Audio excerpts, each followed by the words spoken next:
주요 뉴스 살펴봅니다. 오마이뉴스의 이승훈 기자, 안녕하세요. 네, 안녕하십니까. 자, 오늘부터 지방선거 후보 등록 시작됐죠? 네, 그렇습니다. 지방선거에 출마하는 후보자들은 오늘과 내일 이틀 동안 후보 등록을 해야 합니다. 대부분의 후보들은 오전에 이미 등록을 끝냈고 공식 선거운동이 시작되는 오는 22일부터 본격적인 유세 활동에 돌입할 예정입니다. 예. 전국 단위 선거에서 처음 도입되는 사전투표는 오는 30일부터 31일까지 이틀간 진행됩니다.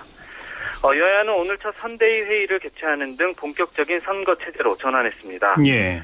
세월호 참사 수습과 추모 분위기가 계속되면서 조용하고 신중한 행보를 보이고 있는데요. 지지율 반등 대책에 부심하고 있는 새누리당은 오늘 첫 선대위 회의에서 자성을 통한 신뢰 회복을 강조했습니다. 예. 반면 새정치민주연합은 선거운동 기간 동안 성남 민심을 경청하고 응답하겠다는 선거운동 기조를 밝혔습니다. 아무래도 이번 선거 판세를 가를 변수는 세월호 문제겠죠?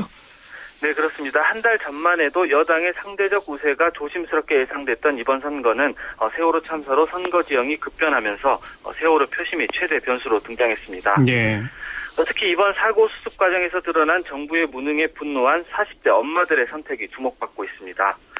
40대 여성층은 지난 대선 때에는 박근혜 대통령의 핵심 지지층이었는데요. 최근 여론조사에서는 세월호 참사 이후 여당에 대한 지지를 철회하고 무당층으로 흡수된 것으로 나타나고 있습니다. 예.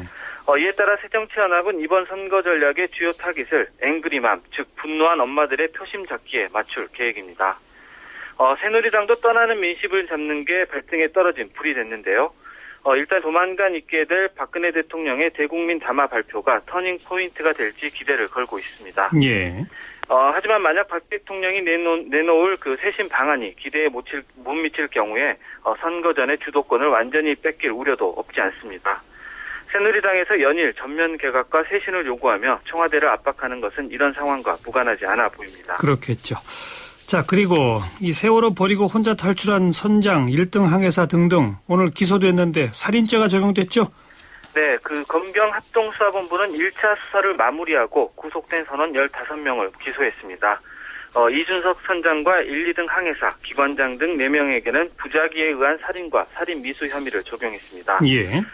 살인 행위 없이도 피해자를 방치해서 숨지게 만드는 부작위에 의한 살인 혐의 적용이 오늘 기소의 핵심 내용이었는데요. 수사본부는 이들이 세월호의 책임자로서 구호 의무를 이행하지 않은 점, 또 방송 설비 등을 이용해 충분히 대피령을 내릴 수 있었음에도 이를 활용하지 않은 점 등을 고려해 살인죄를 적용했습니다. 네. 합동수사본부는 살인 혐의가 인정되지 않을 경우에 대비해 이들 4명에 대해 유기치사 혐의 등을 함께 적용했습니다.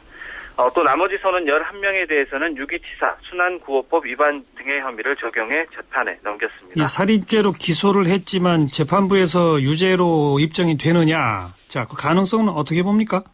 네, 검찰이 법정 최고형인 사형이 가능한 살인죄를 적용한 것에는 분노한 여론도 일부 작용한 것으로 보입니다. 배를 버리고 도망갔던 이탈리아 선장에게 이탈리아 검찰이 2697년형을 구형한 것처럼 엄하게 처벌해야 한다는 국민적 여론을 무시할 수 없었다는 겁니다. 예. 하지만 법조계에서는 부작위에 의한 살인 혐의는 유죄를 입증하기가 만만치 않다는 의견이 나오고 있습니다. 부작위에 의한 살인죄는 특정인이 목숨을 잃는 것을 알면서도 이를 고의로 방치했을 때 적용할 수 있는데요. 예. 유죄 판결이 나오기 위해서는 선장 등 승무원들의 도피와 특정 희생자 사망 사이에 직접 연관성이 입증돼야 합니다. 또 고의성도 입증이 돼야 하는데 만약 승무원들이 배에서 탈출하던 당시에 그 구조 전문가인 해경이 도착했으니 승객들이 모두 구조될 수 있을 거라 생각했다고 주장한다면 고의성 입증이 어려워질 수 있다는 지적도 나옵니다. 아하. 이런 경우를 대비해 검찰이 유기치사죄를 함께 적용한 것으로 보이는데요. 재판에서 검찰의 유죄 입증 부담이 커지게 됐습니다. 예. 그리고 유병헌 전 회장은 이제 내일로 소환 통보돼 있고 그 큰아들인 유대균 지금 어디 있는지도 모르고 지금 그 유씨 일가에 대한 수사가 지금 난항이죠, 그렇죠? 네, 검찰이 유병헌 씨의 장남 유대균 씨에 대해 A급 수배령까지 내렸지만 여전히 행방이 노연합니다. 또 유 전 회장도 내일까지 검찰에 나오라는 출석 요구에 전혀 반응하지 않고 있는데요. 예. 측근들에 대한 수사에서는 속도를 내던 검찰이 유 전 회장 직계 가족 앞에서는 체면을 구긴 모양새입니다. 검찰은 유대균 씨 신병 확보를 위해 은신처로 추정되는 곳들을 수색하고 있는데요. 하지만 지난 14일 유 씨에 대한 체포작전 당시에도 유 씨가 이슬리 만무한 자택 앞에서 8시간 넘게 대기하다가 강제로 진입하는 등 검찰이 못 잡는 게 아니라 안 잡는 것 아니냐는 의혹도 생기고 있습니다. 아하.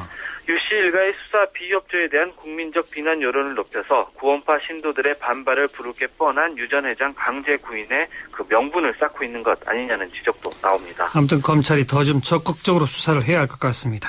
네, 수고하셨습니다. 네, 감사합니다. 오마이뉴스 이승훈 기자였습니다.